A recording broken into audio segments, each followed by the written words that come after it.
ಮೇಲಾಧಿಕಾರಿಗಳು ಇಡಬೇಕು ಅಂತಕ್ಕಂಥ ಮಾತುಗಳನ್ನು ಹೇಳಿದ್ದೇನೆ.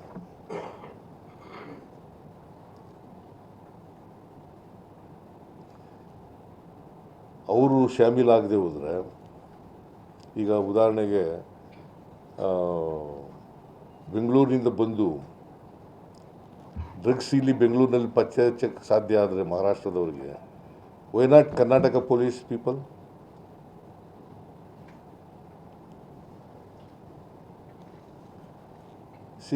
ಮೈಸೂರಿನಲ್ಲಿ ಅಲ್ಲಿ ಕೂಡ ಉತ್ಪಾದನೆ ಮಾಡ್ತಾ ಇದ್ದಂಥ ಜಾಗ ಪತ್ತೆ ಹಚ್ಚಕ್ಕಾದರೆ ಪೊಲೀಸ್ನವ್ರು, ಮೈಸೂರು ಪೊಲೀಸ್ನವ್ರು ಯಾಕೆ ಮಾಡೋದಿಲ್ಲ? So it is A failure on the part of the police, Karnataka police.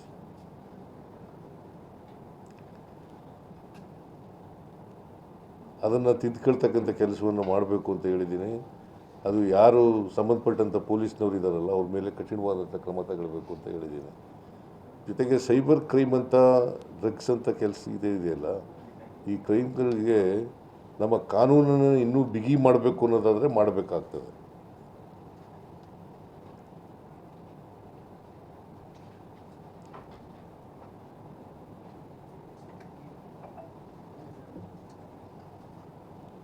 ಹೊಸ ಕಾನೂನು ಮಾಡಬೇಕಾ, ಇರೋ ಕಾನೂನಿಗೆ ತಿದ್ದುಪಡಿ ಮಾಡಬೇಕಾ?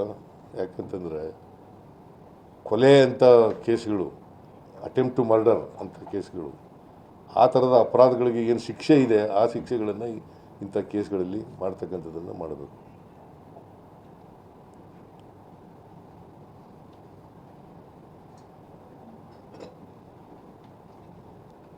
ನಾನು ಜಾಸ್ತಿ ಮಾತಾಡಲಿಕ್ಕೆ ಹೋಗಲಿಲ್ಲ. ಯಾಕಂತಂದರೆ ಎಲ್ಲ ಗೃಹ ಸಚಿವರು ಮಾತಾಡಲಿ ಅಂತೇಳಿ ಮತ್ತೆ ನಾನು ಬೀದರ್ಗೆ ಹೋಗಬೇಕಾಗಿದೆ ನನಗೆ. ಮತ್ತು ನಮ್ಮ ಭೀಮಣ್ಣ ಖಂಡ್ರೆಯವರು ಕಾಲವಾಗಿದ್ದಾರೆ, ಅದಕ್ಕೋಸ್ಕರ ಅವರು 5 ಗಂಟೆಗೆ ಕ್ರಿಮೇಷನ್ ಮಾಡಿಬಿಡ್ತಾರಂತ, ಅಷ್ಟರೊಳಗಡೆ ಹೋಗ್ಬೇಕು ನಾನು. ಆ ಕಾರಣದಿಂದ ಜಾಸ್ತಿ ಮಾತಾಡೋಕ್ಕೆ ಹೋಗಲಿಲ್ಲ. ಇಷ್ಟು ವಿಚಾರಗಳನ್ನು ಹೇಳಿದ್ದೇನೆ, ಇನ್ನೂ ಕೆಲವು ವಿಚಾರಗಳನ್ನೆಲ್ಲ ಹೇಳಿದ್ದೀನಿ. ಇವರು ನಮ್ಮ ಹೋಮ್ ಮಿನಿಸ್ಟ್ರು ಅದಕ್ಕೆ ಬೇರೆ ವಿಚಾರಗಳನ್ನೆಲ್ಲ ಪ್ರಸ್ತಾಪ ಮಾಡ್ತಾರೆ ಅಂತಕ್ಕಂಥ ಮಾತುಗಳನ್ನು ಹೇಳ್ತಾ ನಿಮಗೆ ಹೊಸ ವರ್ಷದ ಶುಭಾಶಯಗಳನ್ನು ಕೋರಲಿಕ್ಕೆ ಬಯಸ್ತಾ ಇದ್ದೀನಿ.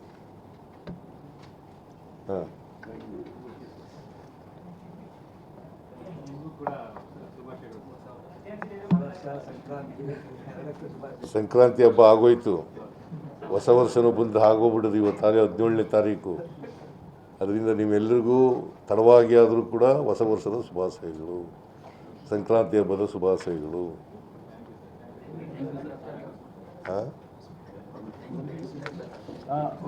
ಆಯ್ತು, ಎಲ್ಲರಿಗೂ ಧನ್ಯವಾದಗಳು. ಅಲ್ಲ, ಇನ್ನು ಕೇಳಿ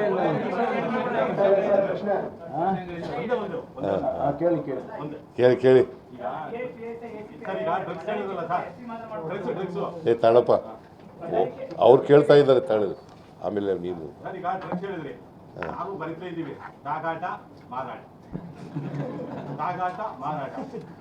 ಅದಕ್ಕೆ ಹೇಳಿದ್ದೀನಿ ನಾನು. ಈಗ ಎಲ್ಲಿಂದ ಬಂತು, ಯಾರು ಮಾಡ್ತಾ ಇದ್ದಾರೆ, ಇದನ್ನು ಮೂಲ ಪತ್ತೆ ಹಚ್ಚತಕ್ಕಂಥ ಕೆಲಸವನ್ನು ಮಾಡಬೇಕು ಅಂತ ಹೇಳಿದ್ದೀನಿ.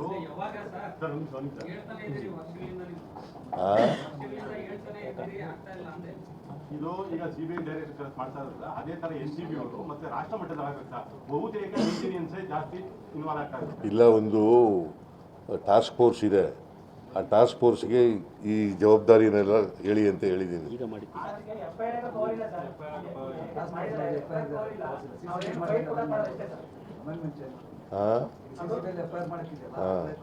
ಸರ್, ಈಗ ನೀವು ಮುಖ್ಯಮಂತ್ರಿಗಳ ಸಭೆ ಮತ್ತೆ ಚೀಫ್ ಸೆಕ್ರೆಟರಿ ಸಭೆ ಮತ್ತೆ DG ಸಭೆ ಇರ್ತಲ್ಲ, ಆಲ್ ಇಂಡಿಯಾ ಅಂತ ವಿಷಯದಲ್ಲಿ ಮಾತಾಡಬೇಕು, ಬೇರೆ ರಾಷ್ಟ್ರದಿಂದ ಬರಬಾರ್ದು.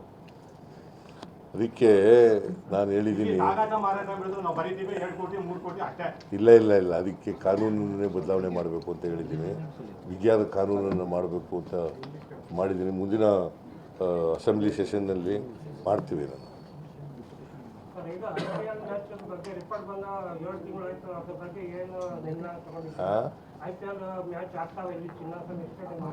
ಯಾವುದು ಈಗ ಕೊಟ್ಟಿದ್ದೀವಿ ನೋಡಪ್ಪ, ಅದಕ್ಕೆ ಒಂದು ಸಮಿತಿ ಮಾಡಿದ್ದು, ಒಂದು ಕುನಾ ಅವರ ಅಧ್ಯಕ್ಷತೆಯಲ್ಲಿ ಒಂದು ಸಮಿತಿ ಮಾಡಿದ್ದಾರೆ. ಅವರು ಶಿಫಾರಸು ಮಾಡಿದ್ದಾರೆ. ಆ ಶಿಫಾರಸನ್ನು ಕಂಪ್ಲೈ ಮಾಡಬೇಕು ಅಂತ ಹೇಳಿದ್ದಾರೆ. ನಾವು ಕ್ಯಾಬಿನೆಟ್ನಲ್ಲಿ ಸಬ್ ಕಮಿಟಿ ಮಾಡಿದ್ದೀವಿ. ಅದರ ಅಧ್ಯಕ್ಷತೆಯನ್ನು ಇವರ ಗೃಹ ಸಚಿವರ ಅಧ್ಯಕ್ಷತೆಯಲ್ಲಿ ಮಾಡಿದ್ದೀವಿ. ಅವರು ಅವ್ರ ಜೊತೆ ಮಾತಾಡ್ತಾ ಇದ್ದಾರೆ. ಅವರು ಕಂಪ್ಲೇಂಟ್ ಮಾಡಿದರೆ ಲಾಂಗ್ ಟರ್ಮು ಶಾರ್ಟ್ ಟರ್ಮು ಶಿಫಾರಸುಗಳಿದ್ದಾವೆ. ಆ ಶಾರ್ಟ್ ಟರ್ಮ್ಗಳೆಲ್ಲ ಕೂಡಲೇ ಮಾಡಬೇಕು, ಲಾಂಗ್ ಟರ್ಮ್ನೆಲ್ಲ ಮಾಡಬೇಕಾಗ್ತದೆ. ಅವರು ಅಂಡರ್ಟೇಕ್ ಮಾಡ್ಕೊಂಡ್ರೆ ಅವ್ರಿಗೆ ಮಾಡಿ ಅಂತ ಹೇಳಿದ್ದೀನಿ. ಆದರೆ ರೆಕಮೆಂಡೇಷನ್ಸ್ನ ಕಂಪ್ಲೇಂಟ್ ಮಾಡಲೇಬೇಕು. ಪುನಃ ಅವರ ವರದಿ ಶಿಫಾರಸುಗಳಿದ್ದಾವಲ್ಲ, ಆ ಶಿಫಾರಸುಗಳನ್ನು ಜಾರಿ ಮಾಡ್ತಕ್ಕಂಥ ಕೆಲಸ ಮಾಡಲೇಬೇಕು.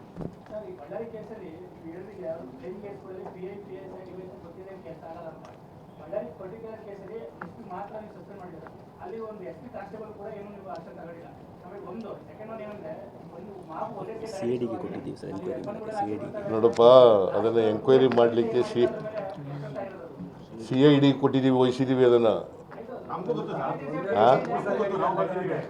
ಹೇಳಿದ್ದೀವಲ್ಲ, ಈಗಾಗಲೇ CID ಕೊಟ್ಟಿದ್ದೀವಿ ಅಂತ ಹೇಳಿದ್ದೀವಿ. CID ಅವರು ಎಂಕ್ವೈರಿ ಮಾಡ್ತಾರೆ. ಅದಕ್ಕೆ ಒಂದು ಇಂಡಿಪೆಂಡೆಂಟ್ ಬಾಡಿ ಎಂಕ್ವೈರಿ ಮಾಡಬೇಕು ಅಂತ ಹೇಳಿದ್ದೀವಿ. ಬಿಕಾಸ್ ಪೊಲೀಸ್ನವ್ರು SP ಯಾಕೆ ಸಸ್ಪೆಂಡ್ ಮಾಡಿದೆ ಅಂತಂದರೆ, ಅವರು ಜಾಗರೂಕರಾಗಿರಲಿಲ್ಲ. ಅವತ್ತೇ ಚಾರ್ಜ್ ತಗೊಂಡಿದ್ರು. ಅವರು ಅಲ್ಲಿ ಅದು ಸೂಕ್ಷ್ಮವಾದಂಥ ಪ್ರದೇಶ, ಬಳ್ಳಾರಿ, ಮಂಗಳೂರು ಇದೆ.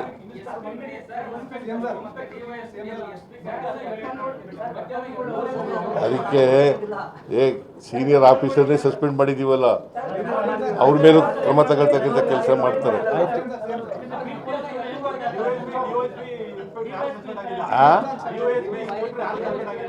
ಎನ್ಕ್ವೈರಿ ರಿಪೋರ್ಟ್ ಬಂದ್ಮೇಲೆ ಎಲ್ಲ ಎಂಕ್ವೈರಿ ರಿಪೋರ್ಟ್ ಬಂದ್ಮೇಲೆ ಮಾಡ್ತೀವಿ.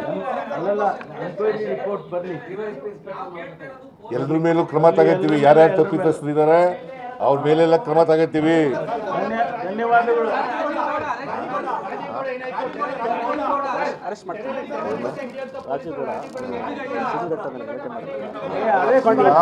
ಅವರು ತಲೆ ಮರೆಸ್ಕೊಂಡಿದ್ದಾನೆ. ಕಾನೂನು ಪ್ರಕಾರವಾಗಿ ಕ್ರಮ ತಗೊಳ್ಳಿ ಅಂತ ಹೇಳಿದ್ದೀನಿ. ಕಾನೂನು ಪ್ರಕಾರ ಕ್ರಮ ತಗೊಳ್ಳಿ.